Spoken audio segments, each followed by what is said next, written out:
Welcome back to the Valley Hoops Insider Podcast, part of the Valley Hoops Insider website. The head basketball coach of the Lindenwood Lions is here, Kyle Gerdeman. A new season, on the way. You guys have started practice and all that.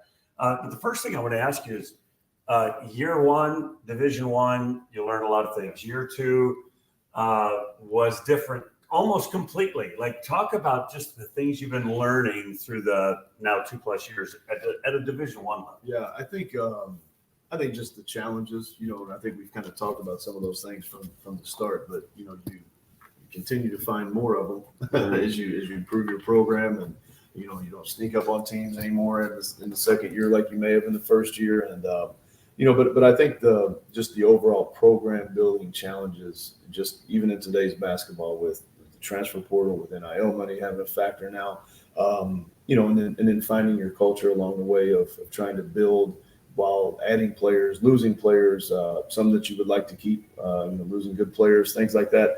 And I think that we've kind of worked through that a little bit in 2 years, and we're probably in a little bit more comfortable spot right now than we have been. So I think just navigating a lot of the challenges has been the biggest issue for us. It is beginning of the season, practice, developing all those things. Yeah. And it's a wild recruiting season as well. How do you balance the time? I think making sure that you're spending a lot of time with the guys on your roster. I think sometimes we can forget those guys while we recruit and while we look at transfers and while we think about other players. But and I thought that was a really important thing that we did this year in the offseason was we really locked in with the guys that returned. And we tried to make them better. We tried to grow them personally. We tried to grow them on the court, off the court, which is a big part of what we try to do with everybody that's here. But we probably spent more time with them than maybe we had in the year past, or even the years past when we were Division II. I think we really took the time with them to make sure they were the right pieces to bring back. We knew they were committed to it as well. So I thought that got us off to a great start overall. You talk about building a program, and you and I were just in the hallway on the way down here. I think Anthony Bean is just a gigantic part of building what you're trying to build. Yeah, well, one, he's extremely positive, and it's every day. And his energy is, and I've said this to a lot of people that ask about him, he's got an unbelievable energy to himself every day, win or lose, doesn't matter what the score is. Some people call it optimism, overly optimistic, but either way, you have to have somebody like that. He feels like we can recruit anybody and get them. And that kind of paid off for us with a couple guys this year that we got. And, if you don't have, it's not easy for everybody to be that way. Like he's got a special characteristic to him that gives him that positive energy. And, his faith plays a lot into that. And that bleeds into all of us. And we're just glad that we still have him. I'm a big fan. Talk to me about the guys that are coming back that Lions fans will already know. Yeah, well, I think, I would probably start with Jeremiah Talton. I thought he had a good year last year. I think it was a good experience year for him. He adjusted from coming from junior college. But at the end of the day, we were talking about this as a staff, and you could have looked at it pretty quickly at the end of the year last year and thought, well, Jeremiah kind of struggled. And he did at times. But overall, when you go back and you look at his stats, he was 36% from three, and there was a number out there I saw in the offseason where this won't be the right number, but there was like only 40 kids in the country shot over 35% from three, and he would have been one of them, and again, that number might be a little high or low, but you get the idea. And that's what we brought him here for, was to shoot the ball, make shots, and be a three-point shooter. And so he had a successful year, but his commitment to our program and then to himself has just been phenomenal to watch, because when you see him, he's like I promise you won't believe how big he's gotten. Really? I mean, he just lived in the weight room in the offseason. He lived in the gym in the offseason. He had an incredible summer. He's had a great start to our fall workouts. He's been really good. Last year I came out here and I was super excited about Wildy, and we started the conversation. You said, well, we don't want to talk about him. He hurt his knee.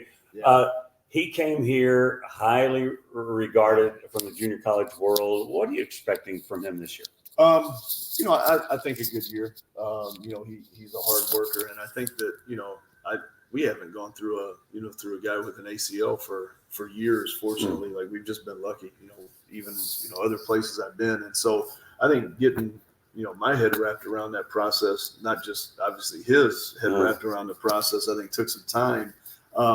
But we got to see him back out there this summer, and I think his excitement to be back is where everything starts. He has some days where he gets frustrated because he's not in shape the way he wants to be, or isn't moving necessarily yet the way he wants to. But you see it all coming together, and he works as hard as anybody at it. So his commitment to getting back to what he's used to is incredible.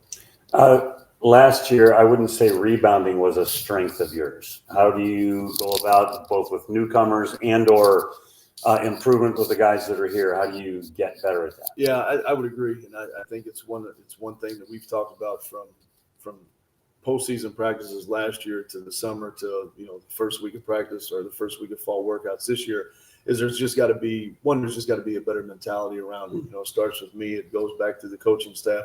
It's got to be a daily commitment. And then I think we added some guys that should help us there.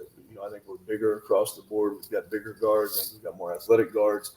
So when you look at it on paper and like, this is what I challenge our team with, we're not undersized, so really there's no excuses from a coaching standpoint. There's no excuses from a playing standpoint. It's about improving and getting it done. Yeah, I texted you last week maybe, and I just said, gosh, you're a lot bigger this year. Yeah. I mean, across the board, you have a whole lot of 6'5", 6'7", 6'8" guys. That's going to make a huge difference. Yeah, I think so. And, I think that it's, you talk about a guy like J-Mac that did so much for us last year as kind of an undersized 5, Jalen McDaniel, and, his energy is still going to be the same, but he's got to improve in other areas, and, Jordan's got to be able to step in this year, again, after being out a year, but that rebounding has to be on his mind. But we've always talked about it, though. It's not just your 4s and your 5s. Markeith, he's got a rebound for us as a 6'4" athletic wing. And Nate Johnson's got a rebound, and our point guards. I mean, Colin Ruffin's 6'3", 6'4", and Reggie Bass is 6'4". Well, there's no excuse for you not to be rebounders. So it's got to be 1 through 5. Yeah, I thought about that, particularly at the guard position. You're a lot bigger than you've been the last couple of years. In recruiting, I'm going to talk about recruiting like your new guys, but I want to talk about recruiting in general. Across the OVC, a ton of junior college guys, and a significant number of players that played at quote-unquote the lower level, like D2 or NAIA. The recruiting world has really changed. Yeah. I think that what you see, and I think that a lot of leagues like ours, I think you have to be creative to an extent, and you've got to be able to find undervalued guys, or find those. Coaches talk all the time. We're going to turn over every rock. Well, I think that's reality in our league. We all have advantages. We all have some disadvantages in recruiting. We all know how to make our way through the recruiting side of it.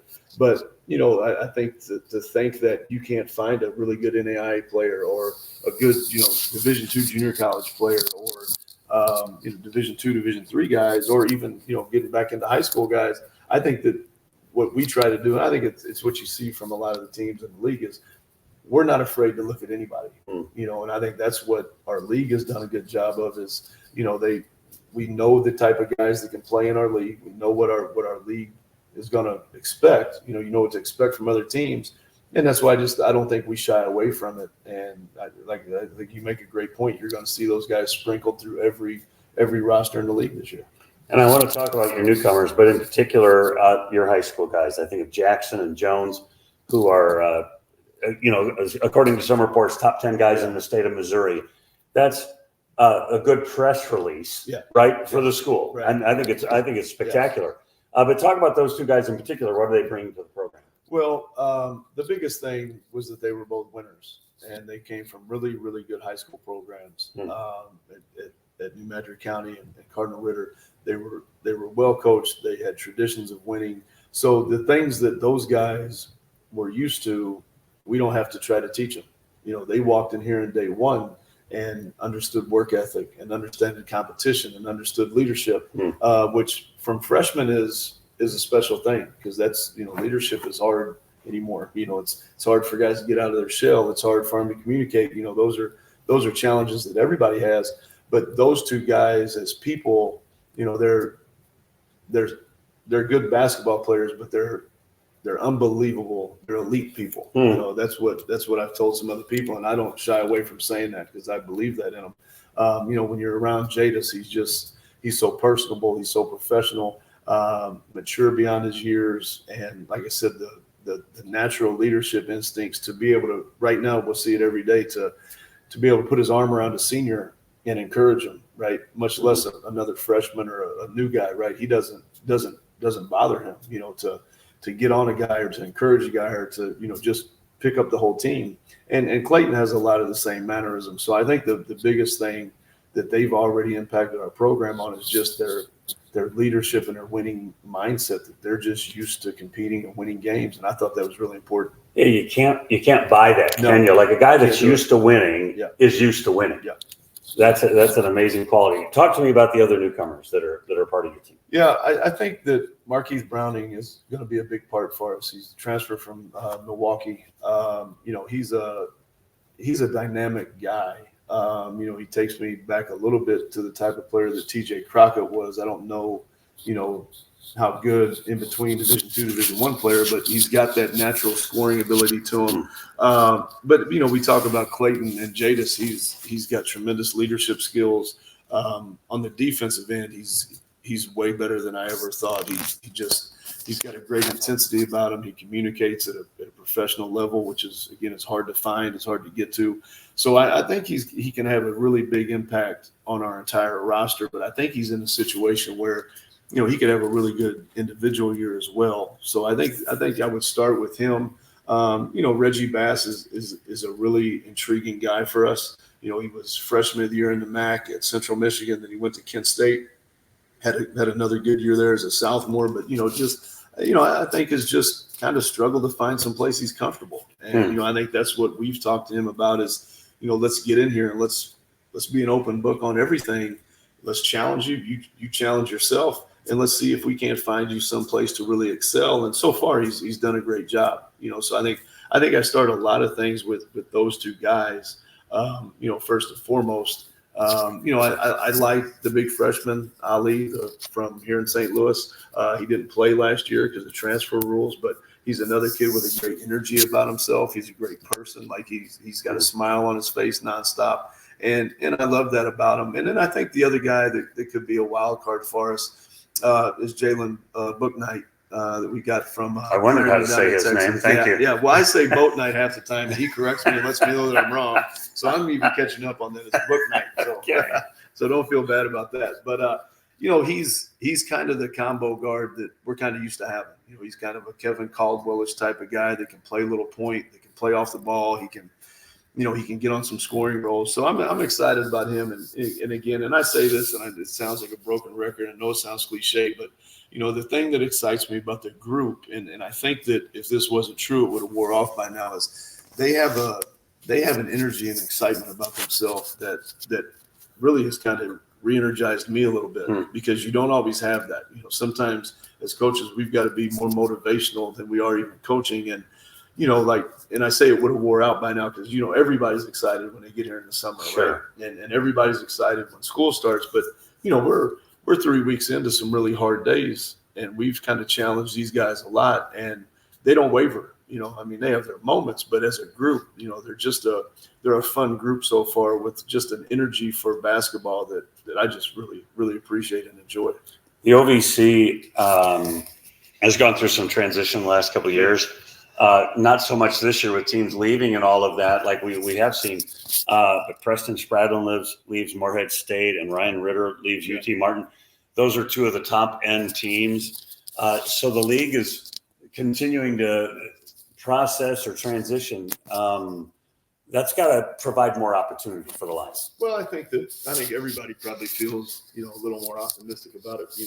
Like we talked about earlier, you already have the tremendous roster turnover for every team, which right there, sets a new stage every year. It's hard to, I think like what Morehead did was I think Preston had an incredible run there because he was able to keep guys, he was able to build his program, and then he pieced it in with the right guys to keep him at the top of the league. So I always thought what he was doing was phenomenal at this day and age. So, but then when you add coaching changes on top of that, and there's just so much unknown with it. It's no different than when we came in from Division II. There's just an unknown about it. There's an unknown about Southern Indiana. And as we try to move our programs forward, and then coaching changes brings the same thought, it brings the same feel. So, I mean, when you look at it on paper, I think you look at, you look at a handful of teams. I would think Western Illinois is going to be right there. I would think SIUE is going to be right there. They got one of the best players in the league back again. But it's hard to go through every team and find those type of guys. And I think, to your point, I think that's what gives teams probably some optimism that this thing could be wide open. I think of SEMO, and I have to relook at their roster, but I think every guy they signed was a junior college guy, which, like we were saying, in this day and age, who knows, right? And that could be golden, or it could, be, whatever. And Jeremy Schulman there at Martin brought a whole bunch of junior college guys with him because he was a junior college guy. I think the league is more unknown maybe than we've seen it in recent years. You mentioned SIUE, and I asked this to Brian Baroni the other day. The rivalry, I think, needs to develop, but I think it needs to be a great rivalry between these two OVC schools that are maybe 40 minutes apart. And is that growing? Well, we've got to play a lot better against them to even get to that point. Sure. So we haven't really been able to catch up with them. But I think just over time, naturally, hopefully we're going to obviously play better. But I think we're starting to see them more in the recruiting trail, and we're starting to see more conversations from guys that we're recruiting about that are visiting there, they're visiting us, and I think that's what generates a lot of that, as well as being more competitive in the games. But I think the thing that we have seen in both games is you've seen really good crowds at both arenas, and I think that kind of tells you there that there's some interest in it. When we go over there, they have a great crowd. They come over here, we've had great crowds. Do you have to have a fight or something? I mean, like, just get everybody, and just there has to be some hatred. Maybe we need to take some shots at each other in the media or something. You and Brian get out like the squared circle out there. But I'm telling you, that's why we have to play better, because that's what will generate some of that stuff. We got to make the game more competitive. So they definitely gave our number in that side of it. Talk to me about your schedule, and then I'll let you go. Missouri, Oklahoma. What do you like about your schedule? What is challenging? Well, I think we did a good job piecing it together. I mean, our guaranteed games are going to be challenging. Obviously, Missouri, Oklahoma, Ole Miss, Valparaiso. We know what we're up against in those games. But the thing that I think we've been able to do well is find competitive, comparable opponents in those other Division I games. And so, we've got IUPUI at home in a return game. We go to a tournament at Robert Morris with us, New Orleans, Robert Morris, and Stonehill.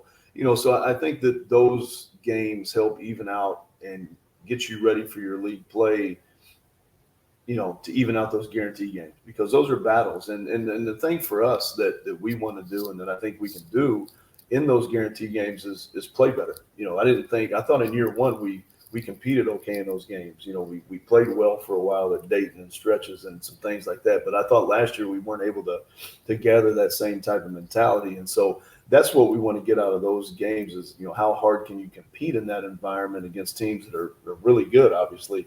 And so I thought we missed that a little bit last year, so we want to get back to that. But again, I think the Division I non-conference games we have scheduled, I think, put us in a great position to build our program and make sure we're moving in the right direction. It's difficult for a program, any of the programs in the OVC. They're all playing a bunch of guaranteed games, which means in all likelihood they're going to lose. They're making some money for the university, but it does give your guys a chance to go play in some big time arenas and experience big time college basketball. Yeah, well, and I think guys appreciate that. I think they enjoy it. I think they want to experience it.